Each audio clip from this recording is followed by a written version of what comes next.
The night begins with a kind of silence that feels almost unnatural, the kind that makes your breath sound too loud, your heartbeat too heavy, like the whole world is holding itself still.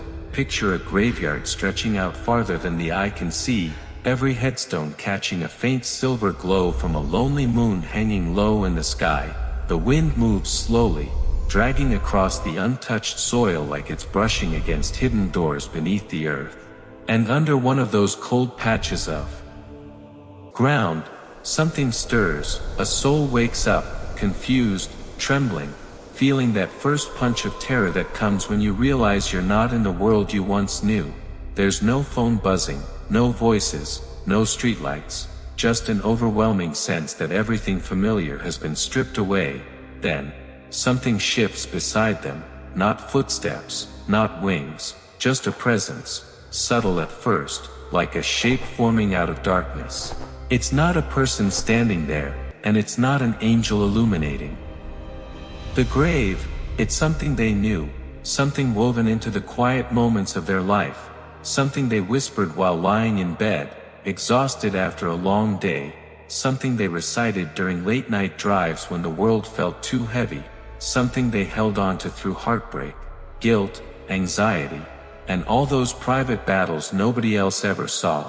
It's a chapter, a protector, a witness. Surah Al-Mulk, the very surah the Prophet said will intercede for its companion until it saves him. Tirmidhi 2891. Honestly man, when you really think about that, it's kinda wild, the idea that words you recited, sometimes half asleep, sometimes with shaky faith, could rise as a shield in the unseen world. It's low-key terrifying in the most beautiful way, because it means nothing you whispered in sincerity ever disappeared. It waited, it followed you, and now it stands with you when no one else can. Tonight, we're stepping into that mystery, the chapter Muslims quietly call the Defender. The one that walks with you into darkness and insists you're not facing it alone. Before we dive in, make sure you stay with me till the very end. Trust me, you don't want to miss what's coming next. Alright, let's begin. Sometimes the verses you recite in the dark become the only light waiting for you on the other side. Most people hear Surah Al-Mulk and think, oh yeah, that short chapter folks read before sleeping. But honestly, man, that tiny description doesn't even come close to what this surah actually is. You start digging into it and suddenly it feels less like a chapter and more like a cinematic universe hidden inside 30 verses.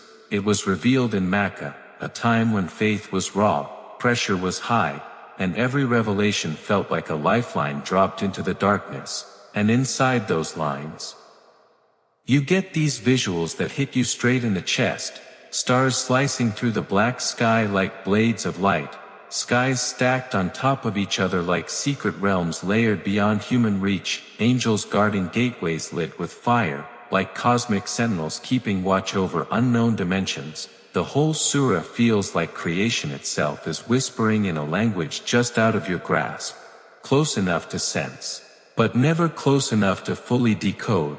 But here's the part that kinda messes with your head. This surah isn't only about creation. It's not just describing skies, or warning about the afterlife, or giving those classic reminders people expect from scripture. There's this deeper, more mysterious role buried inside it. It intercedes, not metaphorically, not symbolically, but actively.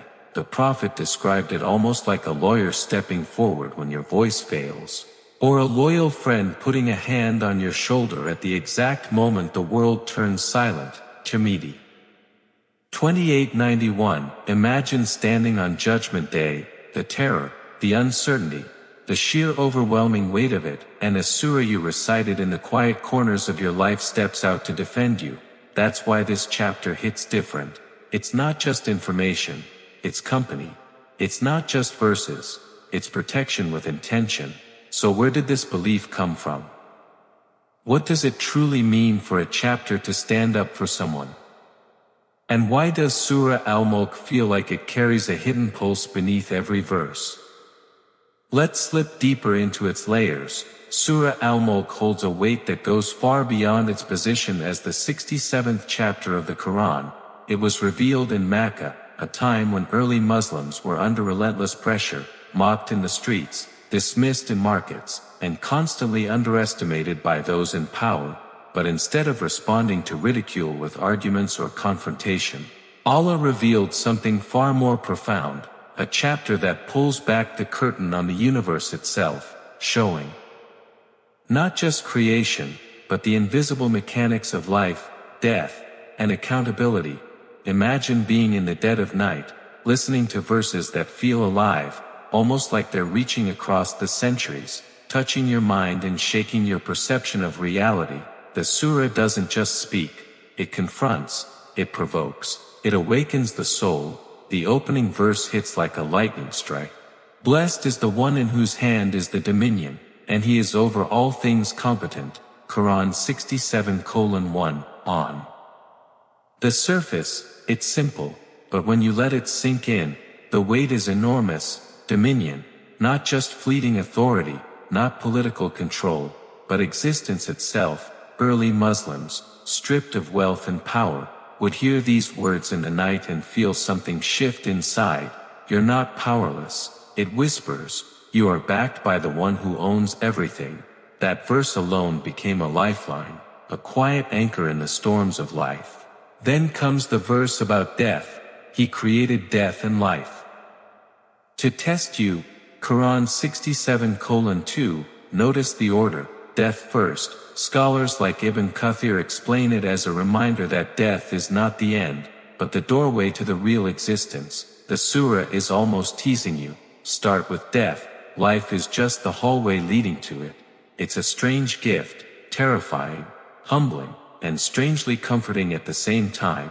It forces reflection, urging the listener to see beyond the superficial trappings of daily life and consider the invisible journey that awaits. As your gaze rises, the surah draws you upward. He created 7 heavens in layers. Quran 67:3. For the people of Mecca, this imagery was almost poetic, almost too vast to comprehend, but today, it resonates in ways that feel eerily modern. Physicists speak of multi-layered atmospheres. String theory hints at parallel dimensions. Astronomers describe the universe as expanding, folding, and stretching in intricate layers of space-time, and yet, the Quran articulated this 1,400 years ago. Then the verse challenges humanity directly. You will not find any flaw in the creation of the most merciful, so look again, and again. Quran 67:3-4. There's a confrontation here, a challenge to observe, to investigate, to question, and to see that the cosmos is flawless in its design. It's not just information, it's an invitation to awe. Then comes the cinematic image of the stars. And we have made the stars as missiles to drive away devils. Quran 67:5. To the modern mind, it might sound metaphorical, but the early Muslims imagined the night sky as an active battlefield, a place where light itself burns away darkness. Even now, when meteor showers streak across the heavens, there's an uncanny echo of that verse, a reminder that the universe is never truly silent, never still, never passive, and the surah doesn't shy away from raw reality. It drags you into a terrifying vision. When they are thrown into it, they will hear it raging, boiling, bursting with fury. Quran 67:7-8. Reciting these verses, the companions reportedly shivered, feeling as if the flames themselves were breathing down their necks. Yet here's the twist. The surah flips the fear. Those who fear Allah, even unseen, are promised forgiveness and reward.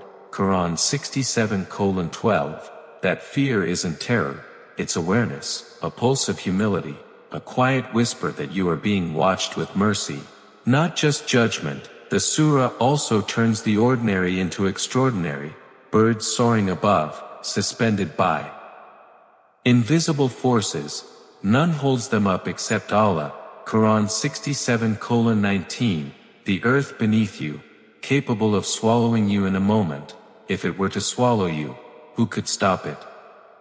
Quran 67-16, your breath, your provision, your very existence, all fragile, all maintained by a single, unseen hand. 67-21, each observation becomes a pressure point, pulling you out of complacency, forcing reflection on your place in the grand tapestry of life. And then the intercession. Here's where the surah truly shocks. The Prophet said, Surah Al-Mulk is the protector from the punishment of the grave. Tirmidhi 2891. Another narration adds, it will argue for its reciter until it saves him. Ibn Majah 3786. Imagine that, a chapter, a collection of words, rising to defend you when everything else fails. Ibn Abbas described it like a glowing cloud, a shield over the person in the grave, something you whispered in a quiet bedroom, under the weight of ordinary life, transforms into a warrior in the unseen world. Scholars explain why it intercedes, because it's a surah of accountability, reflection, and wakefulness. It refuses to let your heart sleep spiritually. Every verse pulls you out of autopilot, forces you to look at your life, your choices, your fragility, and anyone who carries this message in life deserves for the surah to carry them in death. Let's switch gears and look at Surah Al-Mulk through a modern lens, and honestly man, this is where things get kinda wild. On the surface, it's a spiritual chapter, full of warnings, reflections, and poetic imagery, but when you start peeling back the layers, the descriptions of the universe feel uncannily close to discoveries humanity is only now making.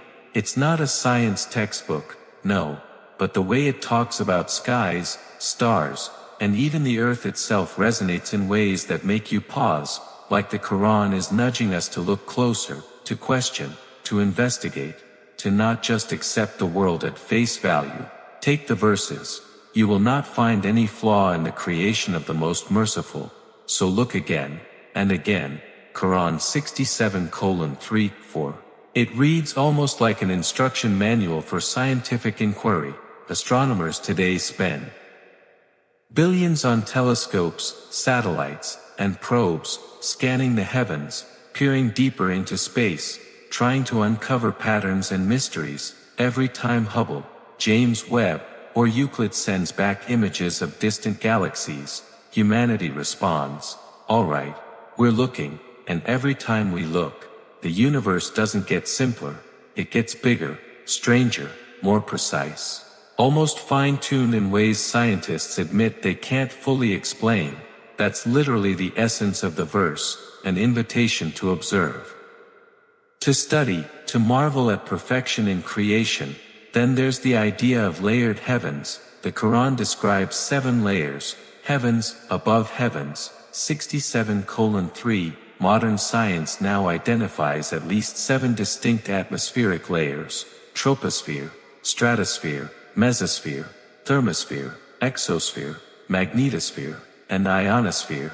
7 layers, each serving its own role in maintaining life and the planet's stability. Coincidence? Maybe, but the parallel is hard to ignore, and scientists were low-key stunned when the comparison was drawn. It's like the Quran whispered a cosmic blueprint centuries before we had the tech to confirm it, and those stars described as missiles to drive away devils. 67:5. It's symbolic, yes, but also strangely tangible. Meteors, comets, cosmic radiation, they literally streak across space, burning debris, maintaining order in ways we can measure and observe. The sky is alive, throwing projectiles in a way that resonates with the surah's imagery. It's not myth, it's observable fact. You can watch it happen tonight if the conditions are right, and it mirrors a verse revealed long before telescopes existed. The verse about the earth swallowing you, 67:16, hits differently when you consider geology, earthquakes, sinkholes, tectonic shifts. The planet isn't solid and stable the way we casually assume. Scientists describe the crust as a thin, floating shell over molten rock. reminding us how fragile life is on this seemingly permanent surface. The Quran warned us. What if the earth were to swallow you? And turns out, it really can. The imagery isn't just metaphorical, it's a reflection of natural reality, a whisper that the world is alive and shifting beneath our feet. Even birds in flight are a marvel. None holds them up except Allah. 67:19. They glide through microcurrents, adjusting wings in ways engineers still struggle to replicate. NASA has studied birds for drone technology, realizing every flap is a physics miracle, every formation a precise calculation. It's low-key terrifying and beautiful at the same time, that these creatures can navigate the sky with effortless grace while we're still learning the rules. And then there's the psychology. Verse 67:12 talks about those who fear him unseen, humans with moral awareness, who constantly evaluate consequences, actually make better decisions. Psychologists today call it present moment ethical consciousness, a mental state that improves behavior and judgment. The Quran frames it spiritually, science frames it cognitively. Both arrive at the same observation: awareness of consequences shapes lives, whether through fear, faith, or conscious reflection. Science doesn't prove the Quran, and the Quran isn't a science textbook, but sometimes they walk side by side, quietly, unexpectedly, almost like two flashlights illuminating the same truth from different angles. Now, let's descend beneath the surface of Surah Al-Mulk, into the layers that strike the heart more than the mind. This is where the chapter stops being just words and becomes a living presence, nudging, questioning, and reflecting back at you. Each verse carries a weight beyond description. It's a mirror, a companion, a quiet challenger. The surah doesn't just paint the universe in vivid strokes, it turns the lens onto you. When it talks about flawless skies, it's almost whispering, are you flawless in your intentions? When it describes the fury of hell, it murmurs, are you preparing for what's coming? When it mentions the effortless flight of birds, it asks, if they are sustained so perfectly, why do you fear your own provision? There's no guilt, no scolding, only awakening, like a sudden breeze stirring leaves in the dark, demanding your attention. Many people read this surah before sleep, but it's not just tradition. Sleep itself is a mini death. Every night we surrender to the unknown, every morning we return. Surah Al-Mulk acts like a shield in that vulnerable twilight, a presence walking with you as you cross the threshold between consciousness and the unseen. Low-key terrifying when you think about it, but comforting too.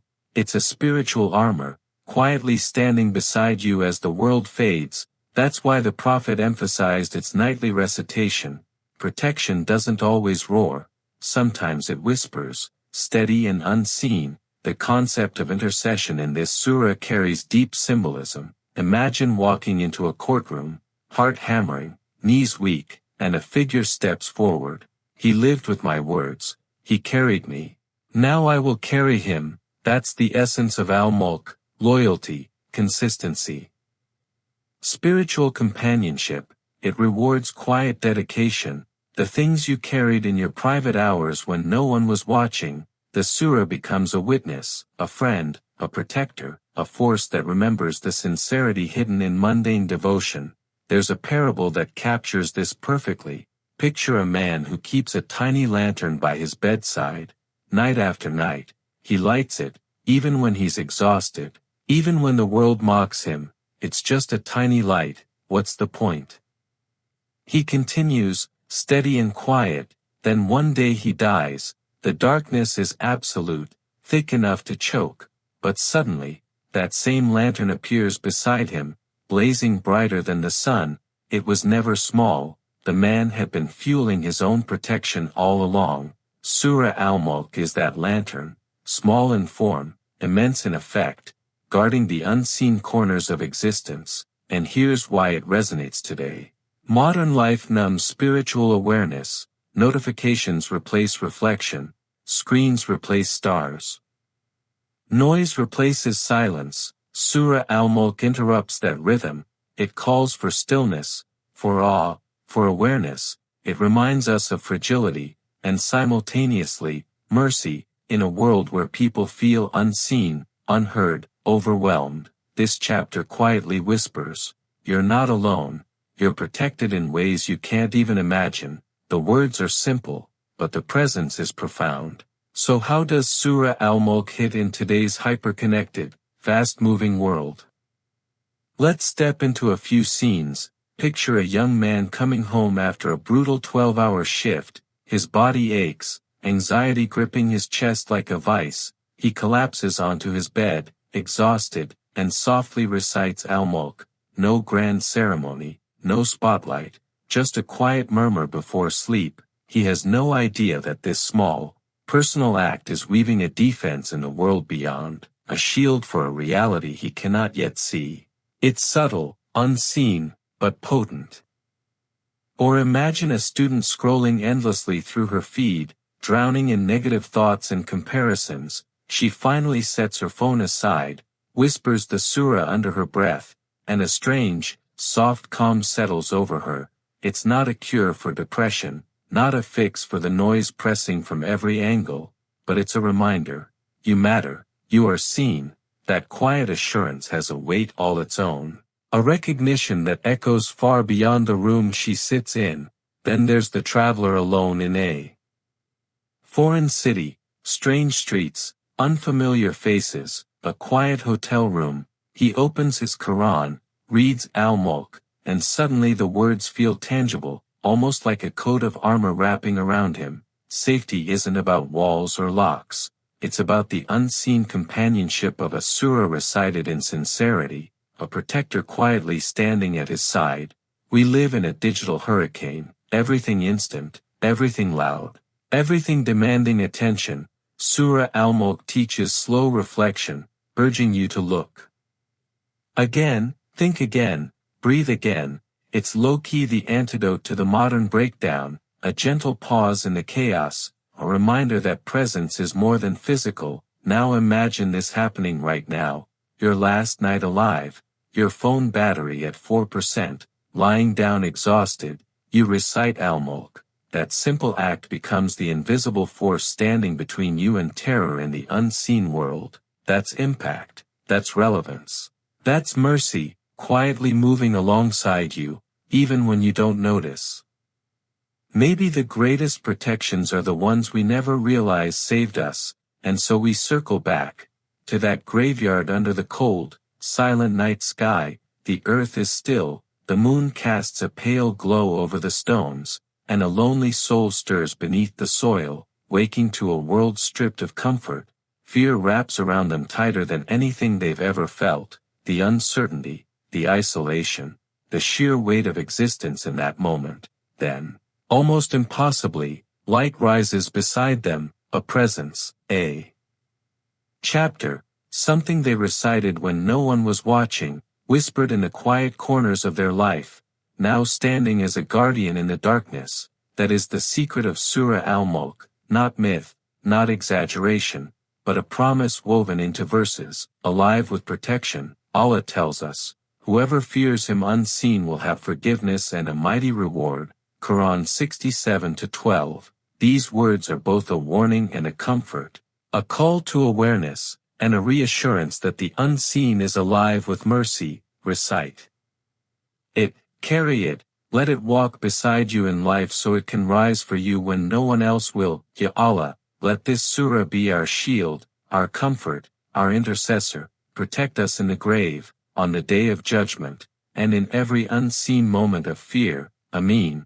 If this touched your heart even for a moment, share it. Someone out there might need this reminder more than you know, and who knows, maybe through your click, someone discovers the surah that becomes their eternal protection. May Allah open all our hearts to His signs.